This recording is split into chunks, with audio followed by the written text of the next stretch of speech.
Aside from being one of the Gundam movies of all time, the Gundam Seed Freedom movie also spawned a new set of high-grade kits. This is one of their flagships, and it's looking extra mighty.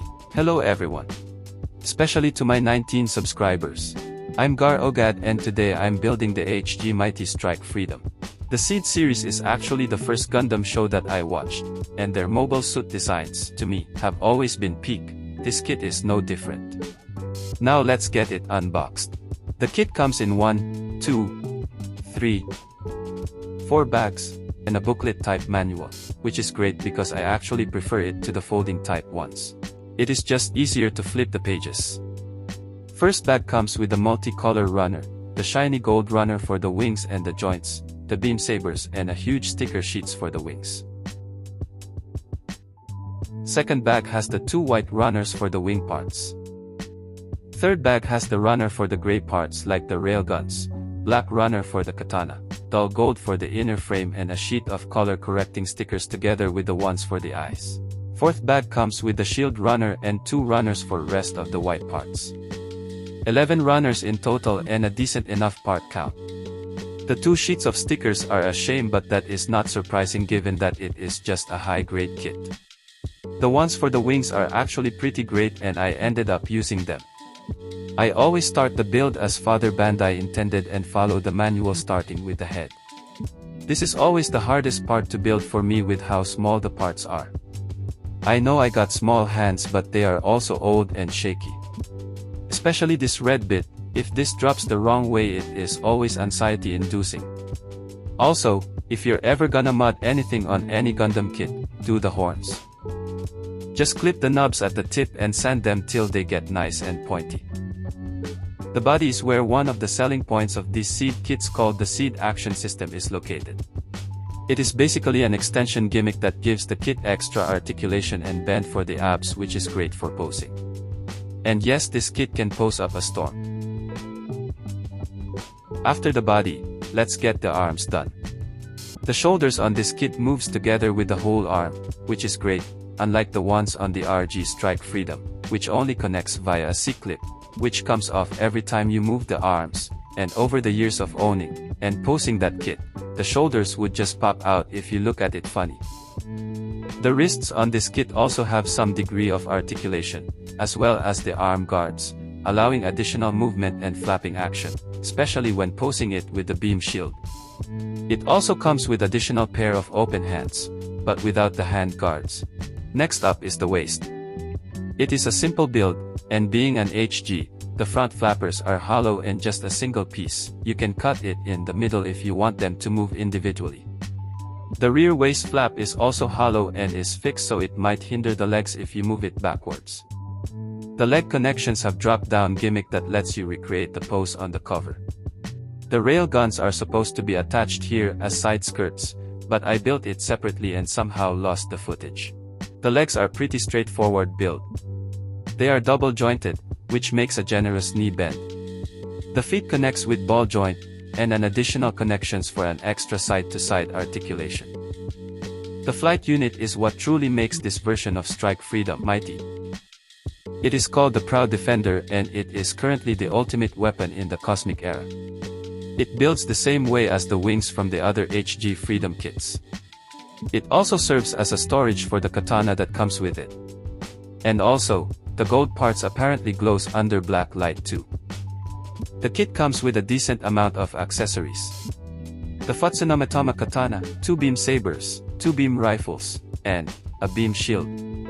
They are simple builds, and as consequence, the beam rifles needed stickers to be color accurate. Here it is, straight build, without any additional work done on it. Even as is, it still looks imposing. Besides the beam rifles, and the tail of the Proud Defender, the kit is pretty much anime accurate.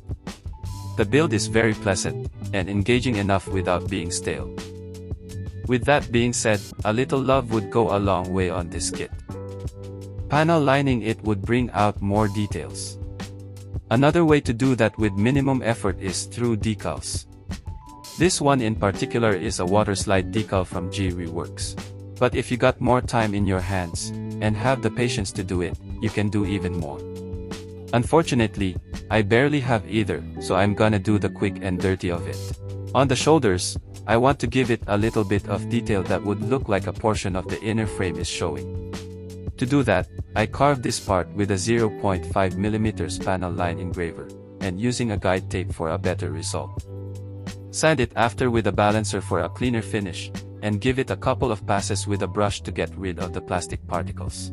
I mostly use Gundam markers, but this time I'm trying this Posca marker I found in an art store. Do multiple coats until you're satisfied. They dry quick, so no need to wait long. I'm also using this gray pour type panel liner. Press it against the part and let it run until it covers all the lines. Wait until it dries, and sometimes you can just wipe it with your fingers. But, I recommend using Q-tips and lighter fluid for more consistent finish. For the arm guards, I wanted to have some golden accents on this section, so I'm gonna make some lines with a thinner engraver.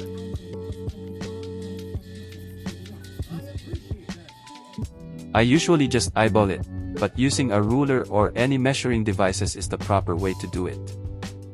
Make a mark with a pencil, use a guide tape, and then line it.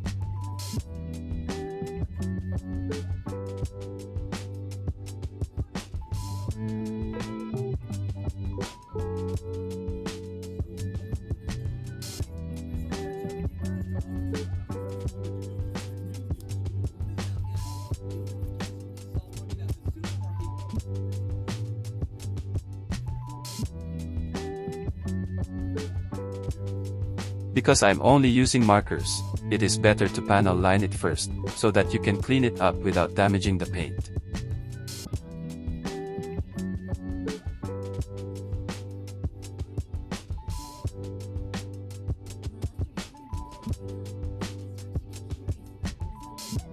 I'm also gonna be using this gray marker from AK, to break up the whites. Multiple coats is also necessary for full coverage. And make sure to do your best not to go over the lines. If you go over, you can just use a toothpick to scrape off the extra paint when it dries. I'm also gonna be painting the upper arm with the same gold and gray accents.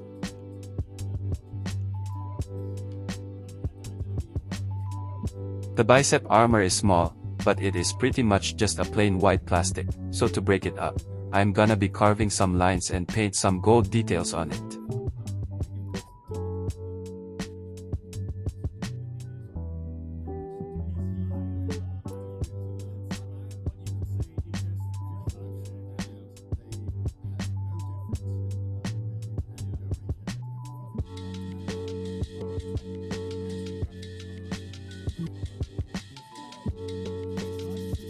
Using a lower grit sandpaper, and gradually changing to higher grits, is also a great technique in cleaning up engraved panel lines.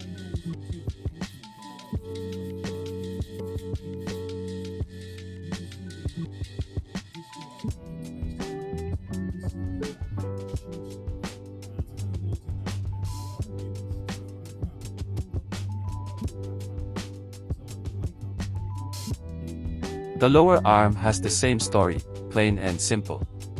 I'm not sure how to panel line this one, so I tried drawing on it with a pencil to see which design I wanted. I'm a lazy bum, so since the other side will just be covered by the arm guard, I'm just gonna detail up this one side and its back.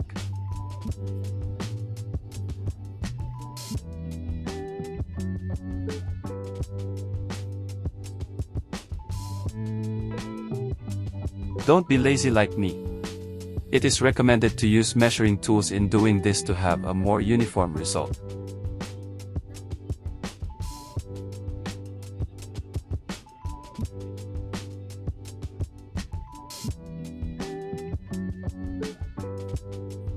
Once I'm satisfied with how it looked, it is time to slap some tapes and line it up.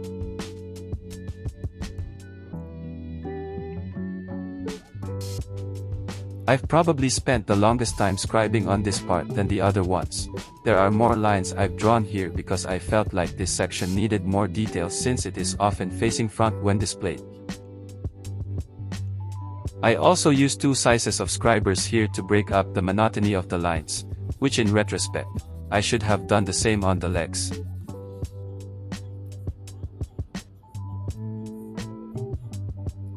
This build took a while to finish.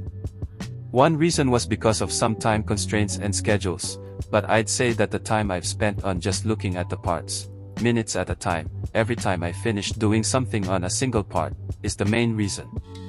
Also, just pure unadulterated procrastination.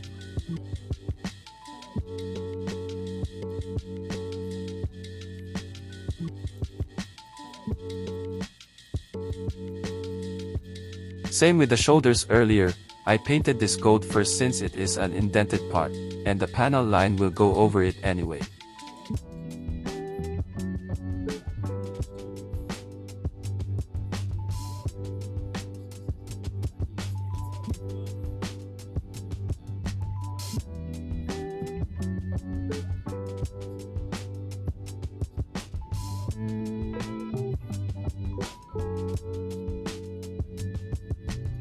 After cleaning up the lines, I added more gold and gray details.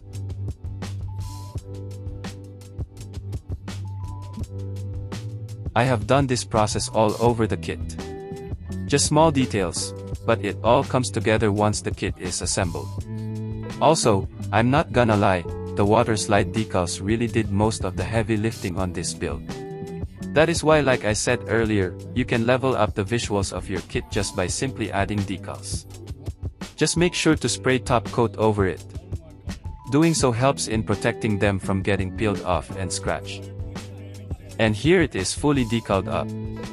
I like to lay the parts out like this to check if there's any more details I wanted to add, and if there are some paints that I missed to clean. Because once it is top coated, making corrections is gonna be real hard. I waited 24 hours after top coating to let it cure properly. And once assembled, this is the final result. Overall, I'm very happy with how it turned out. I've made some mistakes here and there, but they were pretty much invisible at a distance.